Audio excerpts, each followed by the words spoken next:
প্রিয় ভাইরা আমার, গোটা পৃথিবীর বুকে মানুষের মধ্যে একটা অশান্তি কাজ করছে। কিছু কিছু মানুষ দেখেন দুবাই বৃষ্টিতে ডুবে গেছে।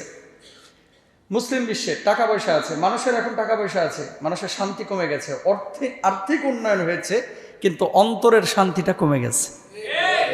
খুব মনোযোগ দিয়ে খেয়াল করেন। আগে আপনার বাড়িতে ফ্রিজ কিনবেন কখনো অকল্পনা করেন নাই যে আমার বাড়িতে একটা ফ্রিজ হবে। এসি, এতে এখন অনেকে স্বপ্ন দেখেন না আপনারা যে একটা এসি হলে ভালোই হতো।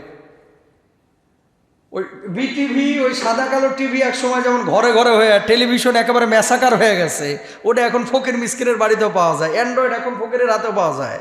ওই এই ফ্রিজটা, এই এসিটাও এক সময় এরকম ঘরে ঘরে হয়ে যাবে, সৌদি আরবের মতো।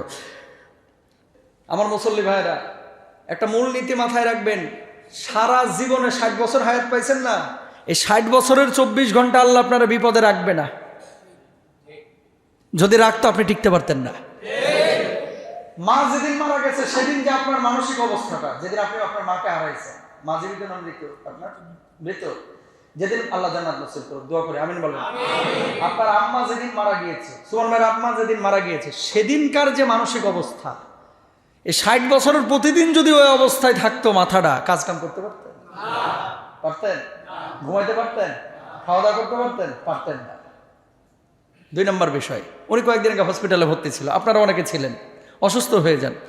পেট যেদিন খারাপ হয়, জ্বর যেদিন 104 ডিগ্রিতে উঠে, ওই দিন আপনার মানসিক অবস্থা। অন্যদিন 200 টাকা পকেটে আসলে ভাই খুশিতে অন্তরটা ভরে যায়, 200 টাকা আজকে পাইছি। আর যেদিন 104 ডিগ্রি জ্বর, সেদিন 200 কে 2000 দিল মনে হয় মুখের উপর দিয়ে বাড়ি। কথা বলেন ঠিক না? মজা লাগে না, কারণ কি? শরীরটা অসুস্থ। মানুষের জীবনের সবচেয়ে বড় নিয়ামত হচ্ছে সুস্থতা। আপনি যখন সুস্থ তখন পোলাও মজা লাগবে, রোস্ট মজা লাগবে, গরুর রেজালা মজা লাগবে। সুস্থ যখন পেঁয়াজ মরিচ দিয়ে পান্তা কসলায় চটকায়, হেডাও মজা লাগবে। আর যখন আপনি অসুস্থ, বউ যদি বলে জামাই, ও জামালের বাপ, আজকে একটু রোস্ট রান্না করে দিই, রোস্ট তোরে আজকে বুঝামু। কথা বুঝেন নাই? আমি অসুস্থ আর তুই রোস্ট লয়ে আসিস না। সবচেয়ে বড় সুখী ওই মানুষটা, যে মানুষটা পৃথিবীতে শুকরিয়া আদায় করতে পারে। সুখে শুকর, দুঃখে সবর। সবাই বলেন সুখে কি? জোরে বলেন পেছনের মানুষ, সুখে কি? শুকর, আর দুঃখে সবর। আল্লাহ তুমি যদি এই অবস্থায় রেখে তুমি খুশি, আলহামদুলিল্লাহ, তোমার সিদ্ধান্ত আমি খুশি। আর কিছু লোক আছে, ও যতই ভালো থাকুক, কি গো জামাল ভাই কেমন আছো? আছি একরকম। আছে না নাই? জোরে বলেন। ও যত ভালোই থাকুক, ওরা যদি বলেন ভাই কেমন আছেন, আল্লাহ চালাচ্ছে, ভাই কেমন আছেন, কোনো মতো কেটে যাচ্ছে। এই মিয়া, আপনারা তো কোনো মতো কেটে যাচ্ছে, এই কথাটা বলার আল্লাহ তৌফিক দিয়েছে। অনেক মানুষ আছে, আপনি তো খাইতে পাচ্ছেন, ও তো খাইতেও পারে না, জীবিত কিন্তু একেবারে লাশের মতো, জীবন্ত লাশ হয়ে পড়ে রয়েছে। সুতরাং মুমিন যখন কেউ জিজ্ঞেস করবে, সর্বাবস্থায় বলবে আলহামদুলিল্লাহ আলা কুল্লি হাল, আমার আল্লাহ আমাকে খুব ভালো রেখেছে। এই মানুষটা মুখে হাসি মেরে কথা বলবে। আমার আল্লাহ ফেরেশতাদেরকে বলবে, দেখ, অসুখী থাকেও, বিপদে থেকেও আমার শুকরিয়া আদায় করেছে, যা আমি তোদেরকে সাক্ষী রেখে বলছি, আমার বান্দাকে আমি মাফ করে দিলাম। পারবেন না ইনশাল্লাহ?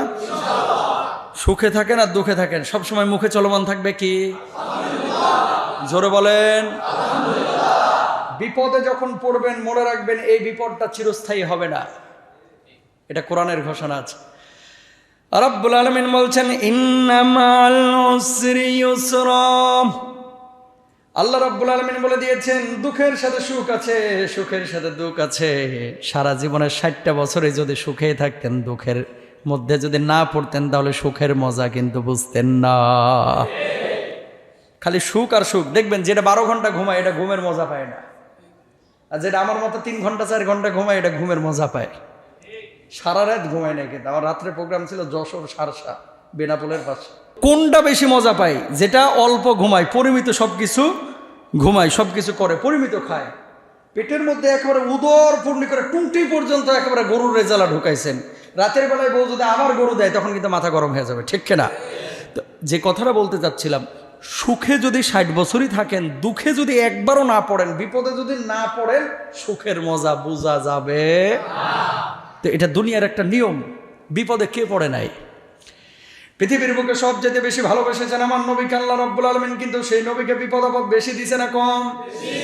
উহুদের ময়দানে নবীজির দাঁত ভেঙে গেল, তাইফের ময়দানে নবীজি রক্তাক্ত হলো, থুতু নিক্ষেপ করা হলো নবীজির গায়ে, নাউজুবিল্লাহ। আইয়ুব নবীর জিহ্বার মধ্যে পোকা ধরলো, গায়ের মধ্যে ঘা হলো, ইউনূস নবীকে আল্লাহ রাব্বুল আলামিন মাছের পেটের মধ্যে ঢুকায় দিল। মুসা নবীকে আল্লাহ রাব্বুল আলামিন সাগরের বুক চিরে 12টা রাস্তা নির্মাণ করে বনি ইসরায়েল সহ পার করে দিল। সব নবী আম্বিয়া আলাইহিমুসসালাতু ওয়াসসালাম বিপদের সম্মুখীন হয়েছেন, অথচ ওনারা এসেছে আল্লাহর পক্ষ থেকে বিশেষ প্রতিনিধি হয়ে। ওই নবী আম্বিয়া আলাইহিমুসসালাতু ওয়াসসালামকে যদি আল্লাহ বিপদ আপদ দিয়ে পরীক্ষা করতে পারে, আপনি ইমানদার দাবি করলে আপনারা আল্লাহ রাব্বুল আলামিন পরীক্ষা করবেন, ঠিক কিনা? আশাদ্দুন নাসি বালাআন আল আম্বিয়া, আল্লাহ নবীদেরকে বেশি ভালোবেসেছেন, অথচ বেশি বিপদ আপদ দিয়েছেন। এই পৃথিবীর বুকে যাকে যত বেশি আল্লাহ ভালোবাসবে, বিপদ আপদ তত বেশি আসবে। কেউ যদি হাত তুলে বলে হুজুর আমার জীবনে কোনো বিপদ নাই, এখন এখানে জানতে হবে এটা আবু জাহেলের মামাতো ভাই। কথা বুঝেন নাই? এটা মুমিন না। মুমিন হলে পরীক্ষা আসবে। আহাসিবান নাসু আইয়ুতরাকু আইয়াকুলু আমান্না ওয়া হুম লা ইফতানুন।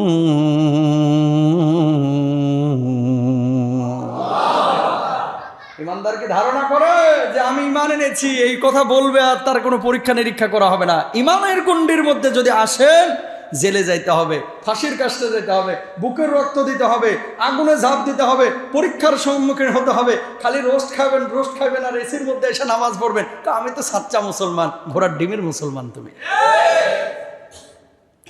সব কিছু মাথায় রাখতে হবে, ইনশাল্লাহ বলেন। আসসালামু আলাইকুম।